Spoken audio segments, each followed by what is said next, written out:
Welcome to a special episode of Mind Matters in honor of World Mental Health Day 2024. This year, we focus on an increasingly important topic, mental health at the workplace. Let me begin with a question. Have you ever felt like your work is spilling over into every aspect of your life? The boundaries between work and personal life have become increasingly blurred, especially post pandemic, leaving many of us feeling overwhelmed. Today, we'll explore how we can better manage our mental well being in the workplace and examine some emerging trends in work culture that are affecting employees everywhere.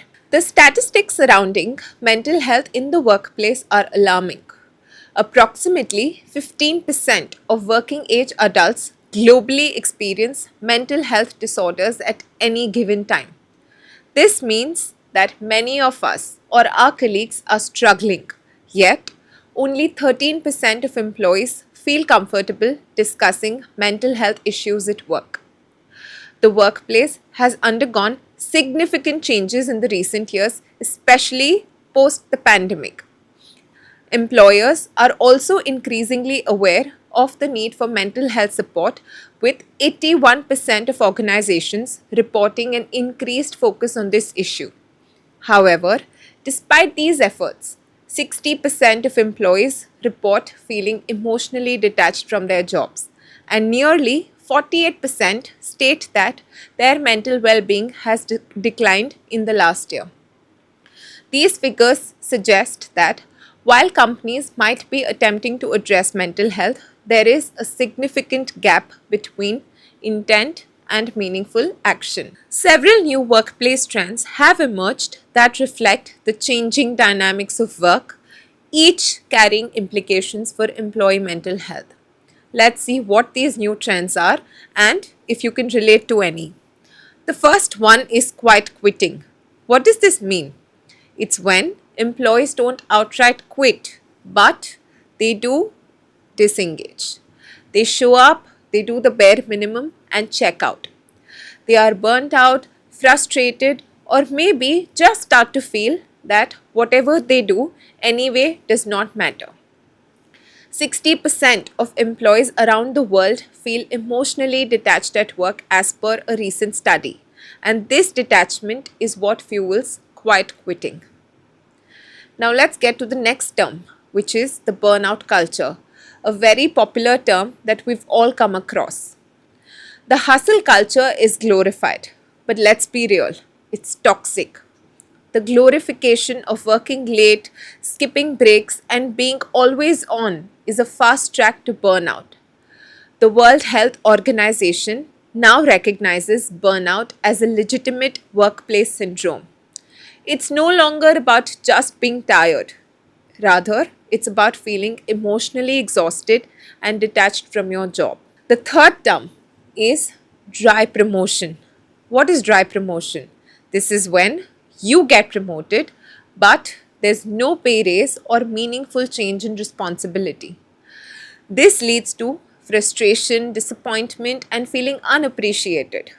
You've been recognized, but not rewarded. The next term is toxic positivity. This is when negative feelings are dismissed in favor of forced optimism. Just think positive, or everything happens for a reason. Sounds similar, doesn't it? This can actually be harmful because it prevents people from expressing real concerns. Instead of feeling hurt, you're made to feel like your struggles aren't valid. And the last term that we're going to talk about is quiet firing. Quiet firing is when the employer doesn't fire you outright but creates an environment that makes you want to quit. Lack of support, lack of feedback, and neglect. These things slowly chip away at your motivation and confidence until one day you decide to leave. If these terms sound similar, or if you've had an experience that relates to any of these terms, please comment below and let us know your experiences. Given these trends, how can we protect our mental health in the workplace? First off, set clear boundaries. One of the most effective ways to maintain mental well-being at work is to establish clear boundaries between your professional and personal life. This means designating specific work hours and ensuring that you respect those limits, even if you work remotely. It is crucial to disconnect from work at the end of the day, whether that means avoiding emails after a certain hour or ensuring you take breaks throughout your day. Remember, work is a part of your life, but it is not your entire life. Studies show that employees who establish firm boundaries experience lower levels of stress and higher levels of productivity. Tip number 2: learn to practice assertive communication. Being assertive in the workplace means having the ability to clearly communicate when your workload becomes unmanageable, speaking up and expressing your concerns to your manager or team. It's about maintaining your mental health by advocating for yourself. Research indicates that employees who are assertive about their boundaries are likely to avoid burnout and report greater job satisfaction. Tip number 3: take regular breaks. It is a well established fact that taking regular breaks is essential for maintaining mental clarity and focus. Studies show that working in a 90-minute intervals and taking short breaks can significantly enhance productivity and reduce stress levels. Whether it's a brief walk, stretching, or a few minutes of mindfulness, these breaks can give your mind a chance to reset. Tip number 4: recognize the signs of burnout. Early recognition of burnout is key to addressing it before it becomes a more serious issue. Symptoms of burnout include emotional exhaustion, a lack of connection to your work, and feeling overwhelmed by tasks that felt manageable previously. If you notice these signs, it's important that you take action, whether that means adjusting your workload, seeking support, or simply taking time to recharge. Like I mentioned previously, the World Health Organization now classifies burnout as a serious occupational phenomena, further underscoring its impact on mental health. So watch out. Lastly, and most importantly, engage with mental health resources. Many companies offer employee assistance programs or mental health support services, but these resources are often underutilized. If your workplace offers such services, take advantage of them. Whether it's counseling, stress management workshops, or mindfulness programs, these resources are designed to help you maintain your well being. Most importantly, remember, seeking help is a sign of strength and not weakness. The stigma around mental health must continue to be dismantled, and it starts with acknowledging when support is needed.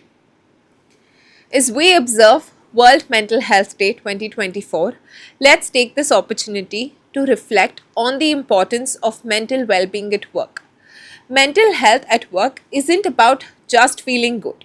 It's about performing better, being more engaged, and living a fuller life. Poor mental health costs companies billions in lost productivity every year. But more importantly, it takes a toll on individuals, on people like you and me.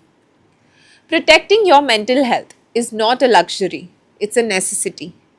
By setting boundaries, practicing assertiveness, taking breaks, and engaging with available resources, you can foster a healthier relationship with your work and maintain a higher quality of life.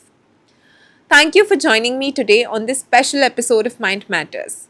Remember, your mental health matters and it's something worth protecting every day, not just today. Until next time, take care of yourselves and don't forget to prioritize your mental well being. Thank you.